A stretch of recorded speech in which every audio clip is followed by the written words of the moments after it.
నమస్తే, welcome to DY news. నేను KV. ముందుగా హెడ్లైన్స్. ద్వారకా తిరుమల శ్రీ కుంకాలమ్మ ఆలయంలో శ్రావణమాస శోభ సంతరించుకుంది. శ్రావణమాసం మొదటి శుక్రవారం సందర్భంగా ఆలయానికి భక్తులు అధిక సంఖ్యలో చేరుకుని అమ్మవారిని దర్శించి ప్రత్యేక పూజలు నిర్వహించారు. ఆలయ అర్చకులు అమ్మవారికి హారతులు పట్టి పూజలు చేశారు. ఆలయంలో ప్రత్యేకంగా చండీ హోమం, కుంకుమార్చనలు జరిగాయి. ద్వారకా తిరుమలలో కుంకాలమ్మ అమ్మవారు స్వయంభూగా వెలిశారని, కుంకాలమ్మ అమ్మవారు చిన్న వెంకన్న సోదరిగా పిలువబడుతూ స్వామి దర్శనానికి వచ్చిన భక్తులు తిరుగు ప్రయాణంలో అమ్మవారిని దర్శించి తమ మొక్కుబడులు సమర్పిస్తారని, శ్రావణమాసంలో అమ్మవారిని దర్శించడం వల్ల మహిళలు పసుపు కుంకుమలతో నిత్య సౌభాగ్యంతో సంతోషంగా ఉంటారని ఆలయ అర్చకులు చెబుతున్నారు.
वामे सोलकपाल पाशमितरे खड्गं करं डिम्डिमं बिभ्राणं करपङ्कजैः श्रीनयनां नागाष्टभूषान्वितां नानाकोटियुगान्तसूर्यसदृशीं नाशोज्ज्वलद्भूषणां रक्तालम्बितहेमकुण्डलधरां श्रीरेणुकामाश्रये శ్రీ కుంకులమ్మవారు ద్వారకాతిరుమల గ్రామం మొదట్లో కుంకుడు చెట్టులో స్వయంభూగా ఆవిర్భవించి పిలిచలంతనే పలికే చల్లని తల్లిగా భక్తుల చేత కొనియాడబడుతున్నారు. ఈ అమ్మవారు ద్వారకాతిరుమల వెంకటేశ్వర స్వామి దేవాలయానికి వచ్చిన ప్రతి భక్తులు కూడా స్వామిని దర్శించిన తర్వాత అమ్మవారిని దర్శించుకుని వెళ్తూ ఉంటారు. అలా ఎందుకు దర్శించుకుంటారంటే స్వామివారి సోదరిగా భక్తుల చేత అమ్మవారు పూజింపబడుతున్నారు. ఈ అమ్మవారికి ప్రతి అమ్మవారి అనేటప్పటికీ ఎక్కడైనా సరే శ్రావణ మాసం స్త్రీలకు సౌభాగ్యాలకి మేము అమ్మవారు భక్తులు స్త్రీలందరూ కూడా అమ్మవారిని పూజిస్తూ ఉంటారు. ప్రతి సంవత్సరం కూడా అమ్మవారికి విశేషంగా పూజలు జరుగుతూ ఉంటాయి.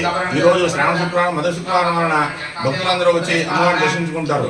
అమ్మవారిని దర్శించుకుంటే స్త్రీలకు సర్వ సౌభాగ్యాలు, పశువులతో నూరేళ్లు ఉంటారనే భక్తుల విశ్వాసం. అందువలన అందరూ కూడా అమ్మవారిని దర్శించుకుంటూ ఉంటారు.